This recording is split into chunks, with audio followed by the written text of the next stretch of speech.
જલપુરનો Vatrak dam alert stage પર છે। સિંચાઈ વિભાગે વહીવટી તંત્રને પત્ર દ્વારા આ અંગે જાણ કરી। હાલ વાત્રક ડેમની સપાટી 134.96 મીટર છે।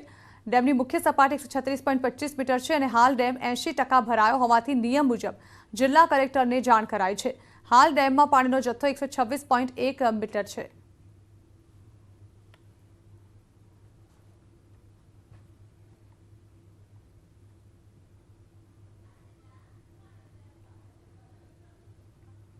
તો સુરત જિલ્લાના માંડવી પંથકમાં મોડી રાત્રિથી વરસાદ વરસ્યો। તાલુકામાં વરસાદને પગલે મુંજલાવ ઉશ્કેરને જોડતો લો લેવલ બ્રિજ પાણીમાં ગરકાવ થયો છે। બ્રિજ પાણીમાં ગરકાવ થતાં સ્થાનિકોને હાલાકી ભોગવવી પડી રહી છે।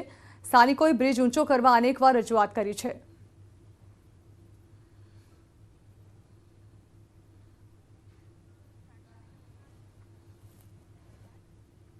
મુંગેરમાં ગંગાની સપાટી વધતા ગામડાઓમાં પૂર જેવી સ્થિતિ સર્જાઈ છે।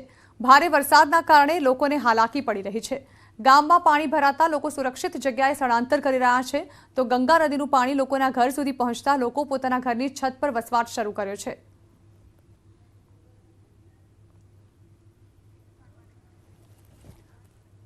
ભાજપ તરફથી આજે ઓબીસી કમિશનમાં રજૂઆત કરાશે। ભાજપનું ડેલિગેશન 4 વાગે કમિશન સમક્ષ રજૂઆત કરશે।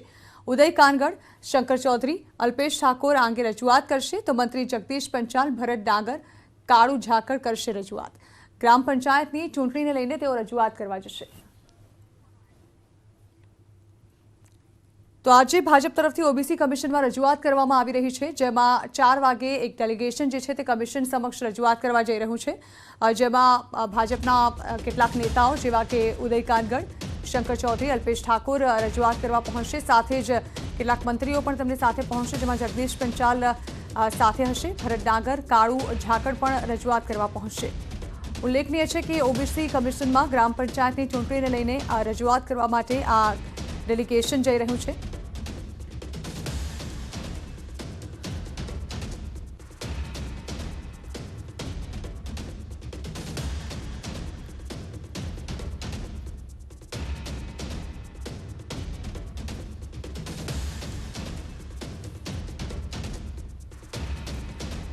આ અંગે વધુ માહિતી સંવાદદાતા મયુર માકડી આપી રહ્યા છે।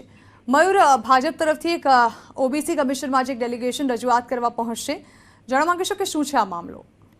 જી બિલકુલ, ગ્રામ પંચાયતમાં જે ઓબીસી અનામત નાબૂદ કરવા મામલે જે રીતે ચૂંટણી આયોગ દ્વારા નિર્ણય લેવામાં આવેલો હતો, ત્યારબાદ જે છે તે ભારતીય જનતા પાર્ટીએ હવે ઓબીસી પંચને આ મામલે રજૂઆત કરશે।